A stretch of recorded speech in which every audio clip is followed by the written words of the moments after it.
l'experiència aquesta militarista que té Espanya doncs, es tracta de desanimar, d'explicar mentides encara que siguin, explicar crítiques als dirigents perquè es barallin amb els que no són dirigents i ja veureu, no tenen cap més feina al cap que aquesta. I de fet han fet l'indult i també l'amnistia per crear divisió, perquè els ha interessat ara, no?, d'entrar-hi en algun sector i això penso, bueno, jo particularment penso que no està malament aprofitar-ho perquè mentre no arribes a l'objectiu final, doncs tot el que puguis anar arrabassant doncs, és positiu. Però penseu que l'Estat sempre utilitza tot això per dividir, per crear embolics, etc. O sigui, la guerra psicològica s'ha de poder combatre i l'ha de poder combatre tothom. O sigui, el que no podem fer és creure el que diuen. Molta gent que està criticant de vegades sectors de l'independentisme està repetint coses que els han creat des del laboratori de Madrid, que estan ficats aquí per crear embolic. Per tant, jo penso que tenint en compte aquesta potència que té aquest estat, jo penso que el poble català està resistint molt bé perquè hi ha sectors importants que encara no s'han cregut que hagin girat full, encara que l'Illa, doncs, que és el president del PSOE-PSC d'aquí, va dient que ja hem girat fulls, tant girar fulls potser que els girarà tot ell, però són simplement elements de guerra psicològica. Llavors, aquest llibre també explica altres coses, explica també que... O sigui, has explicat com és l'Estat, no? També m'he d'entendre com és l'independentisme. Aleshores hi ha uns capítols, o un capítol que explica com és l'independentisme dels anys 80, que és precedent de l'actual.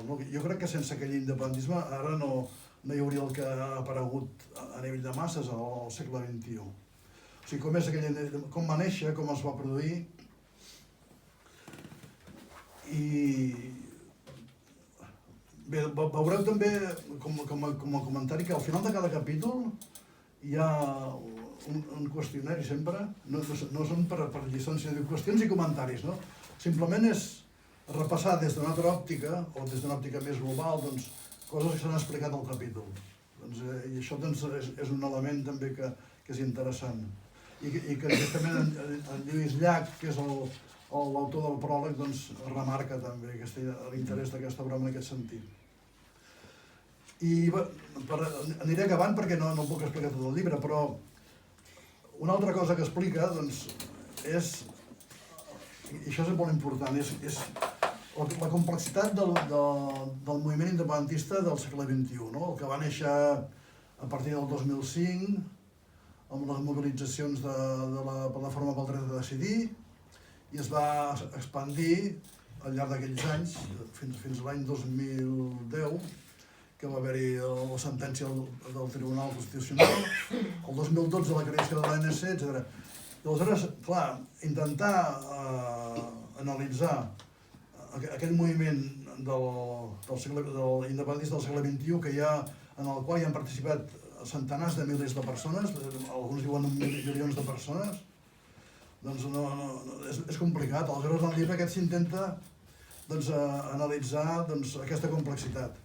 La primera complexitat que hi ha és la complexitat social, diguem. Hi ha gent, des de gent que té un nivell més baix fins a gent que té un nivell mitjà. O sigui, des de les meves anàlisis i de la meva organització, el Poble Lliure, considerem que també hi ha participat gent de la classe obrera, de la petita burgesia i algun sector també de la mitjana burgesia. Jo crec que hi ha algun partit com potser Convergència i Unió que tenia sectors de la mitjana burgesia. L'alta burgesia penso que no hi és al nostre camp, sinó que està a l'altra banda. La gran banca i els grans negocis i els grans monopolis a l'altra banda. Aleshores, si aquest moviment s'ha d'organitzar, doncs s'ha de saber quina és la seva amplitud. I des del meu punt de vista, o des del punt de vista de la meva organització, pensem que la independència només s'aconseguirà si arrosseguem tot aquest ventall de gent. Si perdem, doncs, jo què sé, la gent que es queixa més perquè està més fotuda, o perdem la gent que viu més bé, que avui dia ja és molt relatiu perquè hi ha hagut un procés d'empobriment que les generacions més joves estan pitjor que els pares, que això no passava mai abans. Sempre Els que naixien després estaven més bé, ara no, ara és al revés. Vol dir que hi ha un procés d'empobriment. És una de les causes que ha creat o que ha fet desenvolupar més ràpidament també aquest moviment més compacte. Doncs aquest moviment s'ha de saber analitzar amb aquesta complexitat. Una complexitat social que segur que comporta una complexitat ideològica també. O sigui, el que és més difícil d'analitzar i d'aclarir